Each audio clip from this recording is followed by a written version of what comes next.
हिना खान। अमृत विचार के news bulletin में आपका स्वागत है। पेश है देश दुनिया की 5 बड़ी खबरें। बुलेटिन के आखिरी भाग में सुनिए रुहेलखंड समाचार।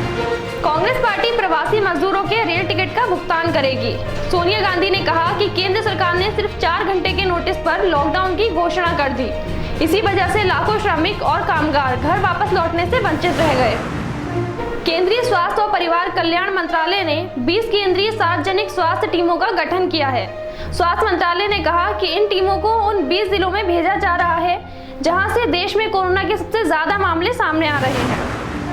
एशिया की सबसे बड़ी परीक्षा कराने वाली संस्था यूपी बोर्ड की हाई स्कूल और इंटरमीडिएट की उत्तर पुस्तिकाओं के 5 मई से मूल्यांकन को लेकर ऊहापोह की स्थिति कायम है। कुछ शिक्षक संगठन लॉकडाउन तक मूल्यांकन टालने की बात कर रहे हैं, तो कुछ संगठन कॉपियों को अध्यापकों के घर से मूल्यांकन कराने का सुझाव दे रहे हैं। माध्यमिक शिक्षा की प्रमुख सचिव अनुराधा शुक्ला ने प्रदेश के सभी डीएम और जिला विद्यालय निरीक्षकों को मूल्यांकन कराने के निर्देश दिए हैं।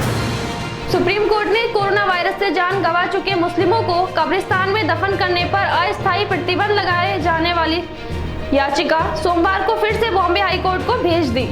न्यायमूर्ति रोहिंटन फली नरीमन और न्यायमूर्ति इंदिरा बनर्जी की खंडपीठ ने प्रदीप गांधी की विशेष अनुमति याचिका की वीडियो कॉन्फ्रेंसिंग के जरिए सुनवाई करते हुए ये मामला फिर से उच्च न्यायालय को भेज दिया है। सुनवाई 2 हफ्ते में पूरी करने का उसे निर्देश भी दिया है। अफगानिस्तान के पूर्वी पक्तिका प्रांत में एक स्थानीय मस्जिद के बाहर ग्रेनेड विस्फोट हुआ है। इस हादसे में कम से कम 20 नागरिक घायल हुए हैं।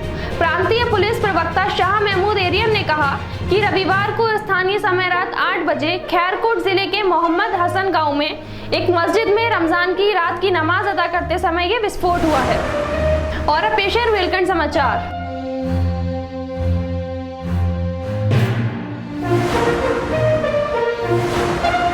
खबर बरेली से। आज से शराब की दुकानें खुल गई हैं। दुकान खुलने का समय सुबह 10 बजे से शाम 7 बजे तक है, लेकिन जिले भर की दुकानों पर सुबह से ही जबरदस्त भीड़ लगी रही। इस दौरान कई जगहों पर सोशल डिस्टेंसिंग का भी ख्याल नहीं रखा गया। लोगों के बीच ये भय भी रहा कि दुकानें कहीं फिर से बंद ना हो जाएं। इसलिए लोगों ने काफी बड़ी मात्रा में शराब की खरीदारी की। इसके लिए लोग झोले और यहाँ तक कि बोरे भी लेकर आए। खबर मुरादाबाद से। यहाँ भी शराब के शौकीनों की सुबह से ही लंबी लाइन लगी रही। कंपनी बाग मॉडल शॉप पर सोशल डिस्टेंसिंग के लिए निशान बनाए गए थे, लेकिन इसका ख्याल नहीं रखा गया। एसपी अमित कुमार पाठक ने ऐसे लोगों की गाड़ियों की चाबी जब्त की और चालान भी काटे। उन्होंने लोगों को चेतावनी भी दी है कि सोशल डिस्टेंसिंग का पालन नहीं किया गया तो शराब नहीं बिकेगी। खबर पीलीभीत से। यहाँ भी शराब की दुकानें खुल गई हैं। बड़ी संख्या में लोग शराब की खरीदारी करने के लिए जुटे हैं। यहाँ शराब बिक्री पर सवाल भी उठने लगे। लोगों का कहना है कि आवश्यक वस्तुओं की बिक्री भी प्रशासन को शुरू कराना चाहिए। खबर शाहजहांपुर से। लॉकडाउन में छूट के बाद ग्रीन जोन में शामिल शाहजहांपुर में लोगों ने सड़कों पर निकलना शुरू कर दिया है। शराब की दुकानें खुलते ही यहाँ चहल पहल बढ़ गई। इस दौरान लोगों ने सोशल डिस्टेंसिंग को दरकिनार कर दिया। लंबे समय के बाद शराब की दुकानें खुलने से लोगों की भीड़ दुकानों के सामने लग गई। सोशल डिस्टेंसिंग का पालन कराने के लिए कई जगह पर कोई पुलिसकर्मी भी नजर नहीं आया। आखिर में बरेली के मौसम का हाल। सोमवार को 32 डिग्री सेल्सियस तापमान रहा। कल का तापमान 29 डिग्री रहने की उम्मीद है। कल बारिश होने के भी आसार है।